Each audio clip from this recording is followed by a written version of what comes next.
Wow, what a night. I can't believe what I saw last night. I just woke up very late. Obviously, it's in the UK here, so I was up till like 4:30 in the morning watching AEW All Out 2021. Both objectively and subjectively, this is one of the best pay-per-views I've ever seen. Like, in the past, the best pay-per-view I've seen in the past would have to be either WrestleMania 17 or ECW One Night Stand, the first one. This blew both of them out of the water in terms of just making the fans feel good and the action in the ring. So, like, I'm still marking out. I woke up, I went to bed with a giant smile on my face. I woke up with a giant smile on my face. Like, I can't believe it. It's like, I love wrestling. Like, I've loved wrestling since I was a child. Like, I absolutely love wrestling. And the last 10 years has been a struggle. There's been times where I've almost fell out of love with wrestling. And then I realised that that's because we weren't being showed wrestling. We were being given entertainment that's meant to look like wrestling, but it's not. Last night, we got wrestling, and it felt great. It's absolutely the best AEW pay-per-view there's ever been. It had, from the outset, I had the same sort of vibes as I did watching the original All In pay-per-view that Cody and the Bucks and ROH did before AEW was started. It had the same vibe going in. The crowd, it was just awesome. What I'm going to do in this video is I'm just going to quickly run through the card very quickly, so I'm going to try and keep it under 10 minutes, which is going to be a struggle, maybe 10, 15 minutes.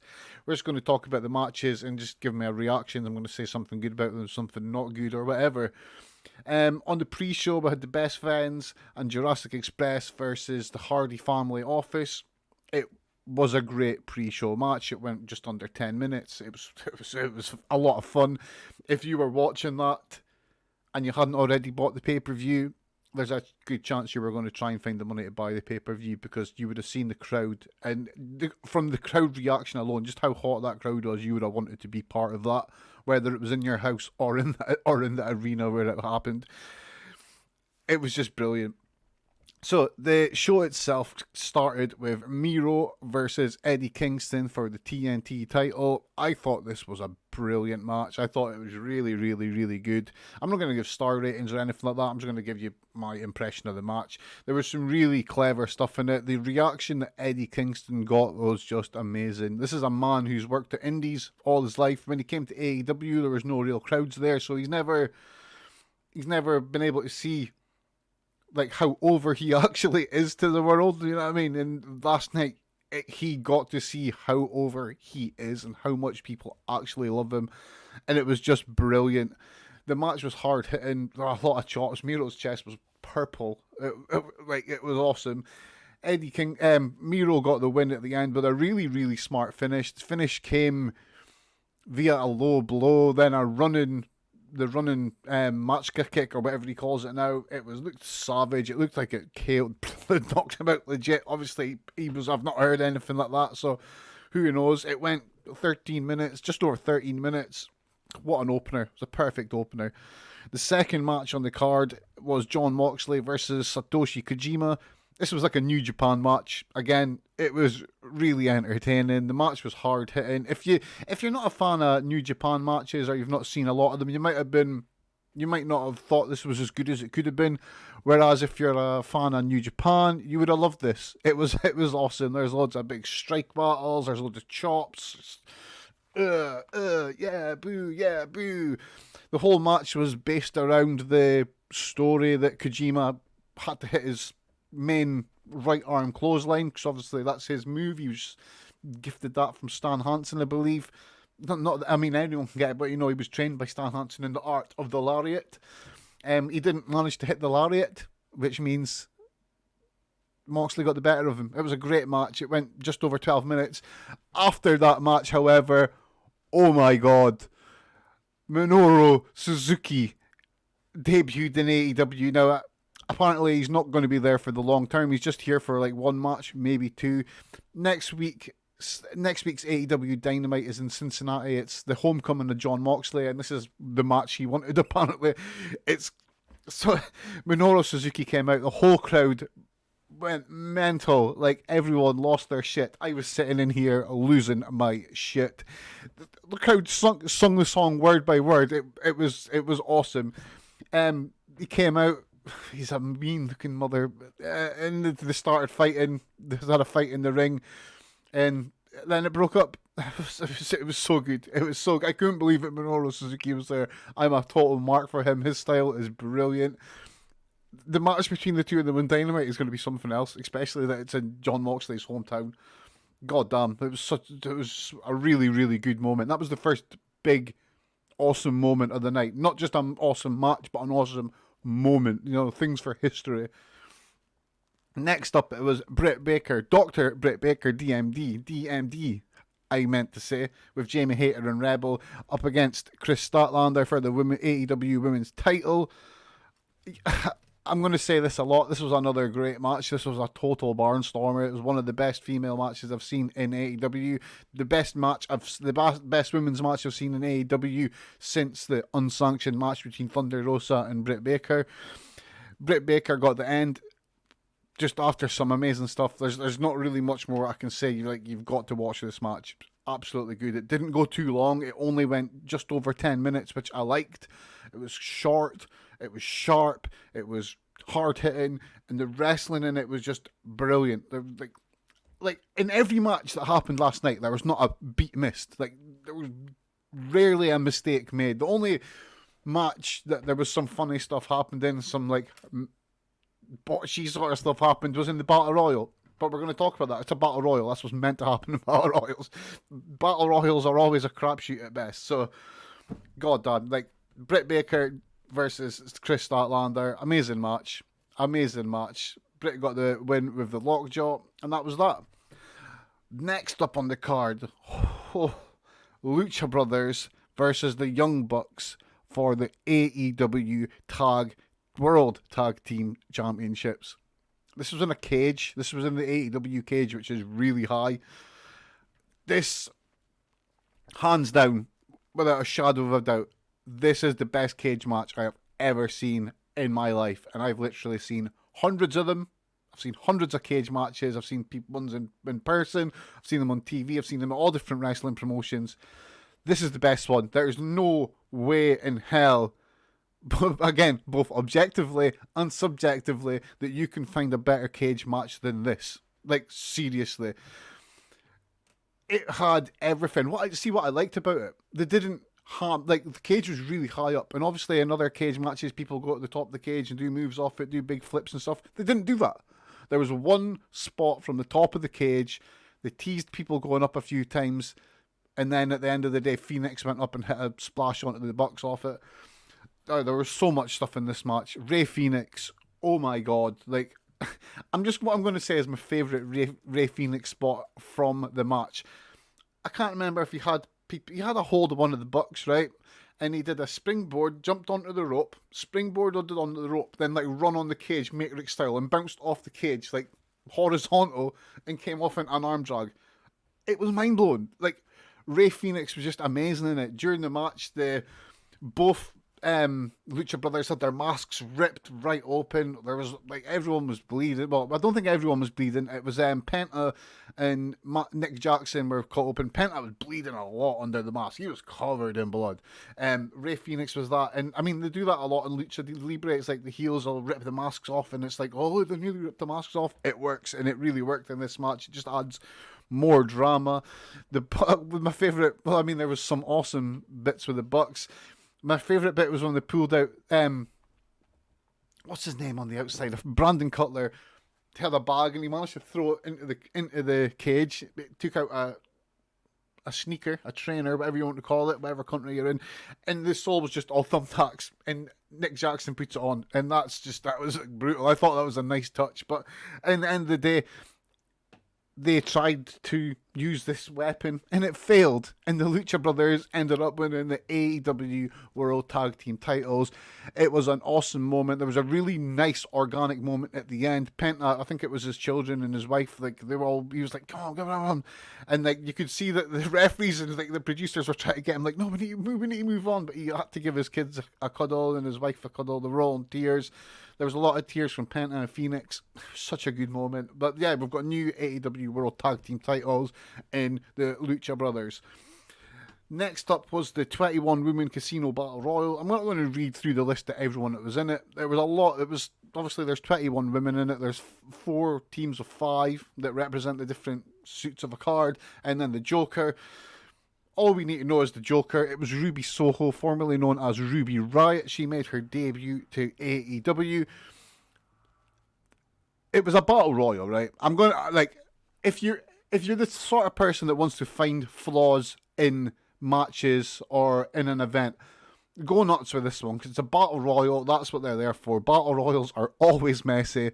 There was some really messy stuff in this, but there was some really amazing stuff in this. I mean, what I would say is, if you want, watch Take Auntie during it. She did some funny stuff during it, but at the same time, she did some of the best stuff in it.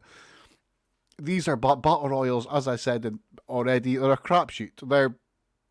They're just messy by definition. You've got all those people in the ring. They don't have space to work properly. They've all got to work to time cues. They can't put people out just when they want to, because then it ruins the match. It ends up with one person standing there for 10 minutes. It was what it was. Ruby Soho came out as a Joker. She was the last person to come in. She ended up getting the win. It got at the last 2 of the match was Thunder Rosa and Ruby Soho. They had a good battle on the apron. It was really nice. It was really good. I would love to see a match between these two as well, because it looks like they could have a really good, hard-hitting match. Soho won. She now has a future shot at the AEW Women's Championship down the line in the future, as I said. Something like that. Next up was the Chris Jericho versus MJF match. Again, another amazing match. Oh man, this was I really liked this match as well. MJF's entrance just broke me. It was so hilarious. Before he came out, they did the old, the Chris Jericho countdown from when he made his debut on Raw. So it was like, vroom, vroom. And then at the end it went 0. It's like Chris Jericho's last match on the screen. I was like, oh man. And then MJF came out with like a robe. Like, what a bastard. It was brilliant. It was really, really good. I laughed. This match was great. Jericho came out, his entrance, he had the Fozzy guitarist. What was funny about this is the Fozzy guitarist seemed to be a bar ahead of the people singing it. So when he went to the Judas, the crowd was on it like a bar behind, and everything lost sync, and it took a minute for them to re-sync up and get the chorus at the right time. That was quite funny. Yeah, this was a brilliant match. Really, really good match. They teased that Jericho was going to lose a lot. They did a spot on it which I really liked. Was Jericho was beat. MJF hit him with Floyd, the baseball bat. Jericho's out. 1, 2, 3. But at like one count, Jericho got his foot on the rope, but the ref didn't see it. The ref calls the bell. Then another ref came down. Was like, no, Aubrey. His foot was on the rope. And they restarted the match to an awesome reaction. Jericho ended up getting the win via the Lion Tamer. It was brilliant. MJF's selling in this match. Like, holy crap. I could not tell if Jericho... Jericho hit a spot where it was like a spinning power bomb onto the ring apron. MJF jumped up like as he was going to try and do a high-fly move, but Jericho caught him, countered it into the ring apron. And after that, MJF's selling was like, I thought he was actually hurt. I couldn't believe it. It was like he was actually hurt. But at the same time, this all played in, because with him having that weakness, that's what led to the Lion Tamer, the Walls of Jericho beating him. And that's what happened. Jericho ended up winning with the Walls of Jericho, aka Lion Tamer. Match is just over 20 minutes long. Another classic. Jericho is not retiring. Jericho can still wrestle. MJF got his comeuppance. Quality stuff. Absolutely quality stuff. Next up, we had CM Punk versus Darby Allin, the re-debut of CM Punk, the debut of CM Punk in AEW, his first match in 7 years. about 10 seconds into the match, 15 seconds into the match, Darby hit like a double arm drag on Punk. Punk rolled through like it was nothing. And at that point, I was like, he's not lost a step. This is going to be great. I liked this match. It was what it was. There was the psychology in this match was, it wouldn't make sense if Punk came back and was just best wrestler on the show instantly. I don't know if this was by design or if it was just because it was his first match in 7 years, but he looked like someone who was finding their feet again. That said, it was awesome. He was really good. I don't think he's really lost a step. I think the match they were playing up the fact that he's not wrestled in 7 years. But yeah, this was really good. Darby was flying around. Darby looked like he was destroyed by the end of the match. Punk ended up getting the win with the GTS. After the match, there was a really nice moment. Sting came down, stoic as hell, shook hands, extended the hand to Punk. They shook hands. They both picked up Darby Allin, shook hands, and they all left the ring together. I really liked that. It was really, really good stuff. It was a really good moment. Punk is back.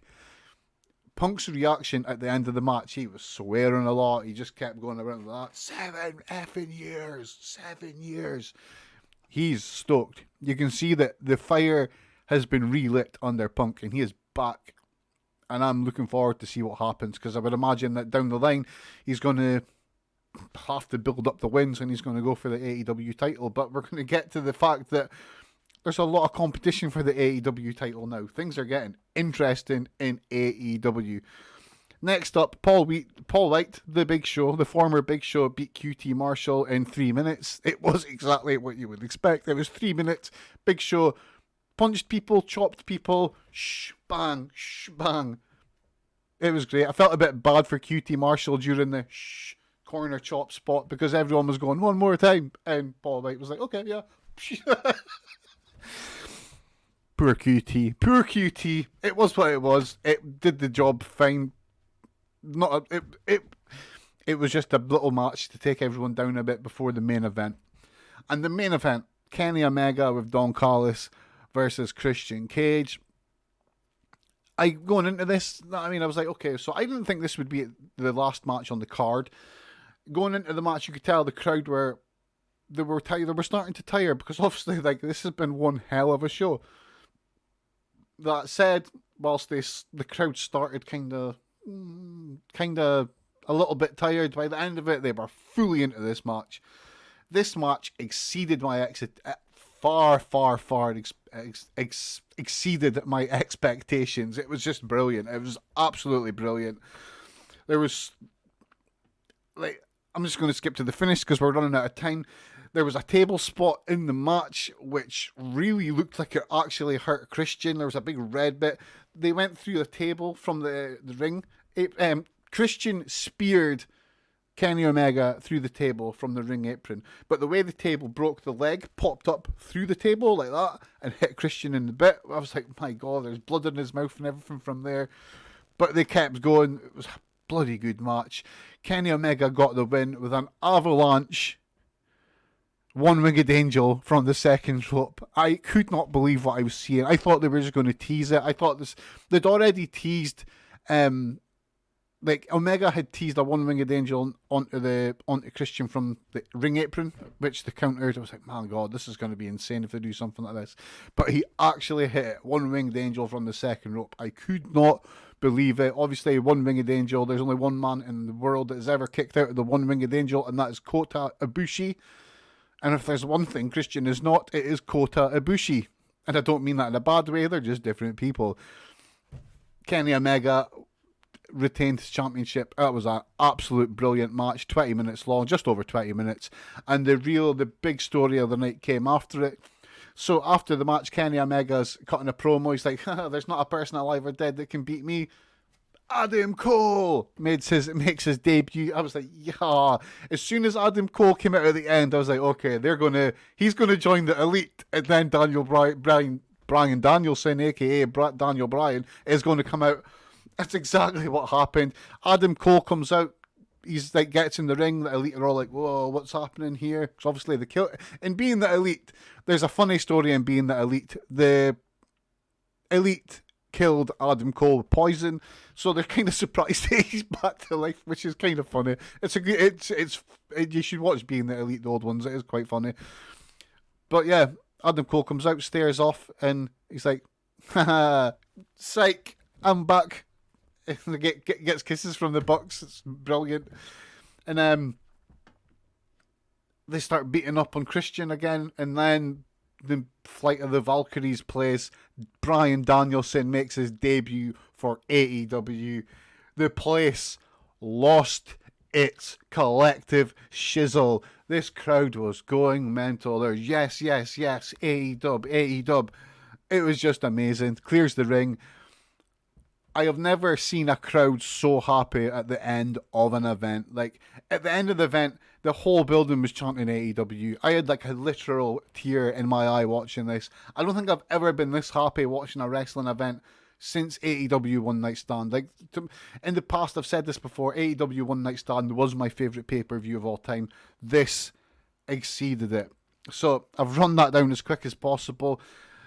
Go watch it. If you've not watched it already, go and watch it. It is available on Fight. There's probably more places it's available too. It's Fight in the UK. I think it's Bleacher Report in America. We've done it. What a pay-per-view. And it's setting up some really good stuff in the future. So, that said, my name is Steve Smith. This is for WrestleBuddy.com. You can follow them on Twitter, Wrestle_Buddy. Is it Wrestle_Buddy? I forgot that. I've just blanked on his name. Yeah, Wrestle_Buddy. You can follow me on Twitter at Broke Britannia. And yeah, this is the start of me doing AEW reviews and rundowns for WrestleBuddy. So remember and subscribe down below. Leave us a comment. Tell us what you thought of the event. I want to know what you thought of the event. I want to know if there's anyone that actually didn't like this event. Because the way I see it, if you didn't like this event, you don't actually like wrestling. Because this was amazing. Steve out. Take it easy, everyone.